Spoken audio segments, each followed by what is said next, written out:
Hello everyone, welcome back to my YouTube channel again. So today we will discuss the specimen question paper of ICSE board semester 1 examination, that is class 10th of physical education. So there are 50 questions which are objective type questions. So we will discuss one by one. So the first question is physical growth and development is called. So the right answer will be maturation. Then question number 2 is what is tennis elbow injury? So there are 4 option basically. So fourth question में आप लोग देख सकते हैं कि यहाँ पे brain के बारे में बात कर रहे हैं. So the question is about tennis elbow injury. Tennis elbow injury, elbow आना चाहिए उसमें. तो जो ऑप्शन 4 में ब्रेन है वो तो बिल्कुल कट जाएगा. ऑप्शन 3 में हिप की बात कर रहे हैं तो ये बिल्कुल हट जाएगा. So the right answer will be first one. It is an inflammation of the tendon that join the muscle of the forearm to the outside of the elbow. तो इस तरीके से आप लोग ऑप्शन से भी अगर आपको ये किसी क्वेश्चन में समझ नहीं आ रहा है कि क्वेश्चन है क्या पूछ रहा है, बट आपको पता है कि टेनिस एल्बो के बारे में पूछ रहा है, तो आप ऐसे भी ऑप्शन से जा सकते हैं. So now the third question is what does mesomorph refer to. अगर आपने बॉडी टाइप्स में शेल्डन की बॉडी टाइप्स पढ़ा होगा, एंडोमॉर्फ, मेसोमॉर्फ, एक्टोमॉर्फ, तो इसमें ज़रूर आपको ये पता होगा. So the right answer will be it is difficult to gain muscles. Basically mesomorph है वो बिल्कुल एथलेटिक बॉडी होती है उनकी, वो बिल्कुल एथलेटिक बॉडी होती है, उनमें मसल जल्दी से वो गेन नहीं करते हैं, लेकिन बॉडी उनकी एथलेटिक होती है. तो right answer will be fourth one.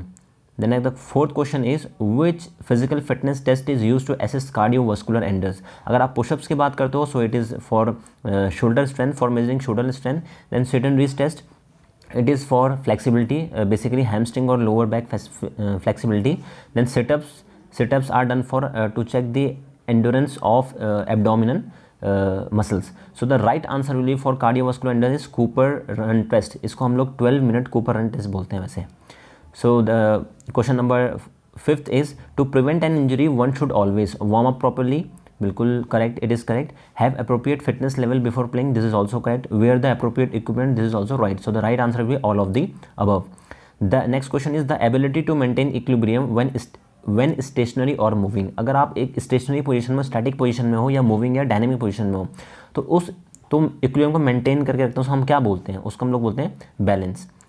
Then next question is the influence of peer group is more in. जो पीर ग्रुप का है वो किस पे ज़्यादा इन्फ्लुएंस इफेक्ट डालता है, वो है हमारा एडोलेसेंस स्टेज पे.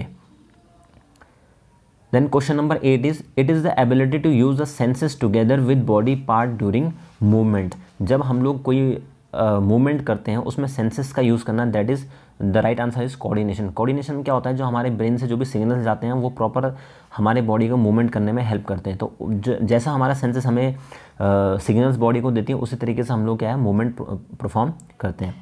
So the next question is the systematic planning of athletic और फिजिकल ट्रेनिंग इज कॉल्ड पीरियोडाइजेशन. पीरियोडाइजेशन बोलते हैं हम लोग, जो एक प्रॉपर सिस्टमैटिक प्लानिंग होती है एथलेटिक की एक ट्रेनिंग की.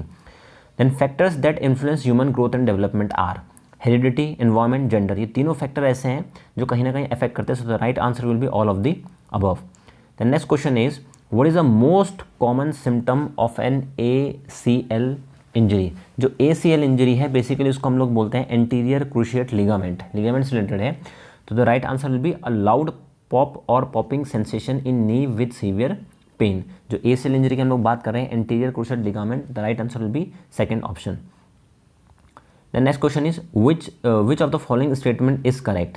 So girls don't grow taller, ये बिल्कुल सही नहीं है, ऐसी कोई बात नहीं होती है. Gender does not influence growth and development, ये भी बिल्कुल सही नहीं है. So skills like catching, jumping, throwing are slower in boys. Boys में स्लोअर ऐसा हो सकता है, बिल्कुल नहीं हो सकता, ये तो उनमें और स्पीड से होता है. तो ये तीनों सेकंड थर्ड ऑप्शन है, it is totally wrong. So the right correct is language acquisition is faster in girls in their teens. Then question number 13 dash is essential for the healthy development of child. अगर हम लोग बात करते हैं healthy development के लिए, so the proper nutrition is more important for healthy development of child. And next question is which among the following are the objective of physical education. Physical development, psychological development, they both are the important. Social development, emotional one, these are also important. Neuromuscular and mental development, these are also important. So the right answer will be all of the above. If someone has broken bone, which of the following statement is true. अगर किसी की हड्डी टूट जाती है तो statement इनमें से कौन सी ट्रू है. If you do not support the limb it doesn't matter, ये बिल्कुल गलत बात है. अगर हम सपोर्ट नहीं करेंगे तो चांसेस फ्रैक्चर के बढ़ जाते हैं और इंजरी ज़्यादा चांसेस हैं. If you do not support the limb the person will able to move the limb more easily and reduce the pain. अगर हम सपोर्ट नहीं देंगे तो वो और इजीली मूव करेंगे, तो ये भी बिल्कुल गलत है। सो द जो सबसे सही है इसमें है if we do not support the limb it may cause further injury और पेन। अगर आप इंजरी को सपोर्ट नहीं दोगे, किसी फ्रैक्चर को अगर आप जो फ्रैक्चर उसको सपोर्ट नहीं करोगे, प्लास्टर उस पर नहीं लगाओगे, तो इंजरी और ज़्यादा बढ़ जाएगी, पेन भी बहुत ज़्यादा उसमें होगा। Then which is not the psychological development objective of physical education. जो साइकोलॉजिकल डेवलपमेंट है फिजिकल एजुकेशन उसमें से कौन सा नहीं है। देखो यहाँ पे बात कर रहे हैं फर्स्ट ऑप्शन में सेल्फ कॉन्फिडेंस सेल्फ स्टीम की, ये हमारे खुद से आता है, तो ये हमारा साइकोलॉजिकल में आएगा। अगर ऑप्शन थर्ड में आप जाओगे then ability to plan evaluate decisions, यहाँ आप अपना माइंड यूज़ कर रहे हो, इंप्लीमेंट करना है किसी चीज़ को, you are using your brain, तो यहाँ पे साइकोलॉजिकल आएगा। To develop alertness of mind deep concentration, आप माइंड का अलर्टनेस करना, डीप कंसंट्रेशन फोकस करना फिजिकल एक्टिविटी के थ्रू, यहाँ पे माइंड आ रहा है। बट जो सेकंड ऑप्शन है to develop the ability to use one's body to express an ideas attitude and emotion, ये साइकोलॉजिकल डेवलपमेंट में नहीं आएगा, इसलिए वहाँ नॉट पूछा है, तो मैंने हाईलाइट भी किया है। So the best way to prevent sport injuries are stay calm, अगर आप काम रहोगे तो उससे कुछ नहीं होने का। Not to do much effort, ये भी इससे कुछ नहीं होगा। Not to play at all, ये भी कोई ऑप्शन नहीं है। जब तक आप वार्म अप नहीं करते हो, स्ट्रेचिंग नहीं करते हो, आप इंजरी से उतना ही बच पाओगे। वार्म अप प्रॉपर तरीके से करोगे तो इंजरी से बच जाओगे। The risk for Shin splint injury is more if you, देखो शिन स्प्लिंट इंजरी क्या होती है, जो हमारा शिन बोन होती है, जो हमारे जो टिबिया फिबुला है, जो लेग में, जो आप नी और एंकल के बीच में जो बोन्स होती हैं, जिसमें फुटबॉलर शिन गार्ड लगाते हैं, इसी का नाम उसका शिन बोन है। तो injury is more if you have flat feet और वेरी रिजिड फुट आर्क्स, अगर आपके फ्लैट फुट हैं या बहुत आपके जो फुट आर्क है वो बहुत हार्ड है, तो कहीं ना कहीं इंजरी होने के चांसेस बढ़ जाते हैं। The process which a child learns to interact with other around them is called, physical development बिल्कुल नहीं होगा, साइकोलॉजिकल नहीं होगा, इमोशनल बिल्कुल ही नहीं होगा। So the right answer will B social development. जितना सोशली आप मिक्सअप होगे दूसरे लोगों से, अपने फ्रेंड से, रिलेटिव से, नेबर से, उतना ही आप में थोड़ा चेंजमेंट आएगा। Then next question is which of the following psychological development objective of physical education, कौन सा इनमें से psychological development है इसमें से। So to develop alertness of mind, deep concentration through physical activities, it is the psychological development of physical education. So the next question is the physical makeup of a person's body is called their body shape. Then what does the principle of variance suggested? Minor changes in training helps in sports performance. जो principle of variance है वो ये suggest करता है कि अगर आप training में थोड़े बहुत चेंजेस करोगे तो कहीं ना कहीं स्पोर्ट्स परफॉर्मेंस में हेल्प उसमें मिलेगी। मेजर चेंजेस नहीं करने, थोड़े बहुत चेंजेस करने हैं। So mesomorph tend to have dash metabolism, mesomorph होते हैं जिनकी एथलेटिक बॉडी है, जिनकी हाई मेटाबॉलिज्म होती है, तभी इनकी बॉडी में फैट नहीं होता है, एकदम से फैट बर्न हो जाता है, एकदम से इनको एनर्जी कन्वर्ट करते हैं, इसलिए मेटाबॉलिज्म है वो बहुत हाई रहता है। So next is which of the following statement is true with respect to growth? It is continuous throughout life. Growth पूरी लाइफ भर नहीं होती है, अगर आप 60-70 एज में चाहो तब भी ये नहीं होगी। It is a progressive series of changes नहीं है, कैनॉट बी मेजर्ड, ग्रोथ को हम मेजर नहीं कर सकते हैं। So right answer it stops when maturity has been attained, जब मैच्योरिटी किसी इंडिविजुअल में आ जाएगी देन द जो ग्रोथ है वो कहीं ना कहीं रुक जाती है।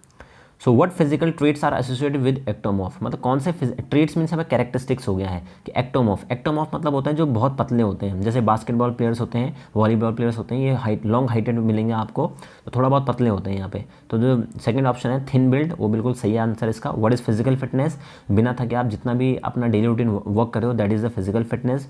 Second option is absolutely right. So which of the following is most likely to increase the risk of leg and foot fracture, कौन सा इनमें से ऐसी चीज़ है जिसमें लेग और फुट फ्रैक्चर हो सकता है।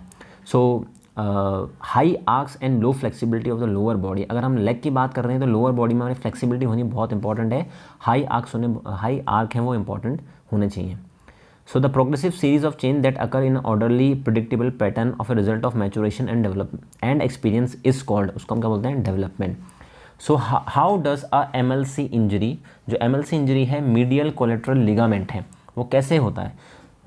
ये देखो लिगामेंट की यहाँ पे बात कर रहे हैं, तो कहीं ना कहीं जितना हम जंप प्रॉपर तरीके से नहीं लेते हैं या लैंडिंग प्रॉपर तरीके से नहीं होगी तो ये कहीं ना कहीं उसको अफेक्ट करता है। So the right answer will be improper landing after jump.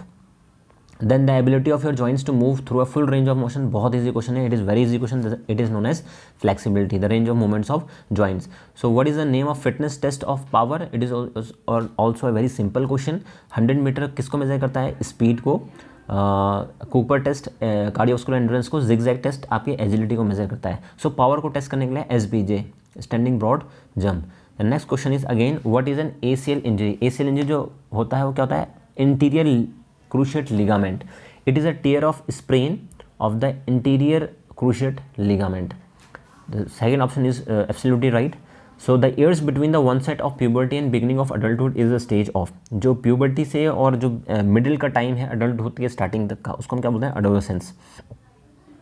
Then 34 is being able to change direction quickly in a game of basketball is a good example of agility. Agility मतलब कितनी जल्दी आप direction change करते हो, movement change करते हो.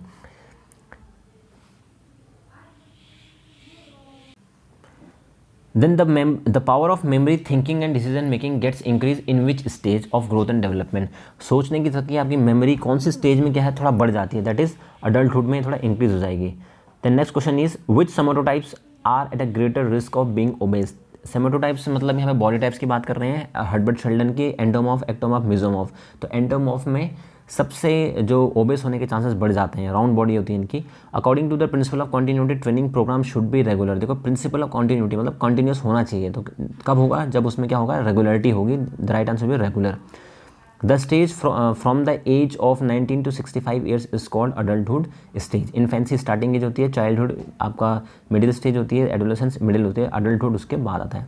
सो what is muscles strain. Strain क्या है, मसल स्ट्रेन क्या है, it is an injury of muscles cause by over stretch और ओवर स्ट्रेच ऑफ मसल्स और due to violent pull.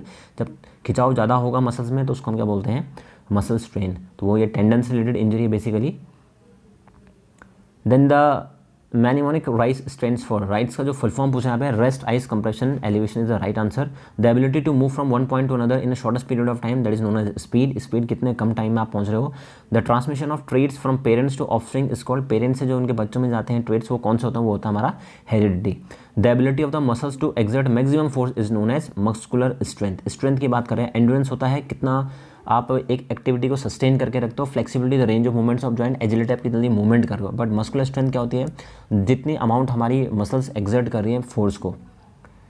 Then next is which of the following is not the objective of physical education. Physical development, psychological development, neuromuscular development, these are the objective of physical education. But sedentary lifestyle is not the objective of physical education. Stress fracture, what is a stress fracture? Basically it is a fatigue induced a tiny crack in a small sever in a bone. आपकी bone में एक बहुत crack, छोटा सा crack आ जाएगा, उसको हम लोग बोलते हैं stress fracture. So what is the cardiovascular endurance. So the right answer is option B that is 2. It is the ability of the heart and lungs to supply oxygen rich blood to the working muscles. और ये muscles कैसे उसको use कर रही हैं activity के लिए, उसको हम क्या बोलते हैं, cardiovascular endurance. Then following is the objective of psychological development and physical education. So first option is body strong well shaped, ये तो फिजिकल डेवलपमेंट है, ये साइकोलॉजिकल नहीं है. थर्ड ऑप्शन में अगर आप जाओगे एटीट्यूड वैल्यू ऑफ अदर्स, ये भी साइकोलॉजिकल नहीं है. To develop ability to control various emotion like, ये भी साइकोलॉजिकल डेवलपमेंट है. But to develop positive thoughts, ideas, behaviour, attitude and conduct responses, this is the correct answer, option B. In which part of the body you can suffer a concussion. ये बहुत important है. Concussion ये cricket से start हुआ है ये, ठीक है. और ये अगर आप क्रिकेट को फॉलो करते हो तो you have heard the name Labuschagne, जो ऑस्ट्रेलियन के बहुत अच्छा प्लेयर है, बहुत कम टाइम में बहुत नाम कमा लिया है. ये कंकशन के थ्रू स्मिथ की जगह आया था और इन्होंने उसमें टेस्ट में शतक भी मारा था, सेंचुरी मारी थी, बहुत अच्छा खेला था. उसके बाद ये रेगुलर प्लेयर हो गए हैं ऑस्ट्रेलियन टीम के. तो बेसिकली कंकशन मतलब होता है जब हेड पे इंजरी हो जाती है. तो किससे रिलेटेड है, हेड से रिलेटेड है. मैंने आपको एग्जांपल भी दिया है इसमें. और एक कंकशन से रिलेटेड और एक चीज़ बताऊँ, अगर आप क्रिकेट के स्टूडेंट हो या आपने इसमें क्रिकेट अपना गेम लिया है, तो कंकशन में ये होता है क्रिकेट में कि जिसके सर पे अगर बॉल लग जाती है, अगर हिट करता है बॉल और वो कंकशन के रूल में आता है, उसकी जगह दूसरा प्लेयर खेल सकता है. एक ये खाली हेड की इंजरी, अगर आपके पैर में इंजरी लग रही है तो कोई प्लेयर आपको चेंज नहीं करेगा. बट हाँ, in case if you are having injury on your head, अगर हेड में है तो उसको हम कंकशन बोलेंगे, उसकी जगह दूसरा प्लेयर कोई खेल सकता है. ये इंडियन टीम के साथ भी हुआ था एक बार, जब जडेजा खेलने के लिए अंदर आ गए थे कंकशन में ही. The next question is the cool down period is designed to. जो हम कूल डाउन करते हैं, जो हम एक्टिविटी के बाद हम लोग जो पहले हम वार्म अप करते हैं, फिर एक्टिविटी में इन्वॉल्व होता है, उसका हम कूलिंग डाउन करते हैं बेसिकली. तो उससे क्या होता है, helps to reduce muscle stiffness and soreness. It is absolutely right. कहीं ना कहीं जो मसल हमारी हार्ड हो जाती है उनको ये नॉर्मल करता है, टेम्परेचर को नॉर्मल करेगा, बॉडी टेम्परेचर को. That is absolutely right. Redistribute pooled blood after exercise. Exercise करने के बाद हमारे मसल्स तक ये दोबारा से ब्लड को लेके जाएगा. So the right answer is all of the above. Then next 50 question is in which state the physical growth is rapid? So the right answer will be infancy. जो infancy होती है 0 to 2 years के बीच में, वहाँ पे growth बहुत speed से होती है. So these are the 50 questions given by the ICSE board as a specimen paper for class 10th. If you have any doubt regarding any question, you can ask in comment also.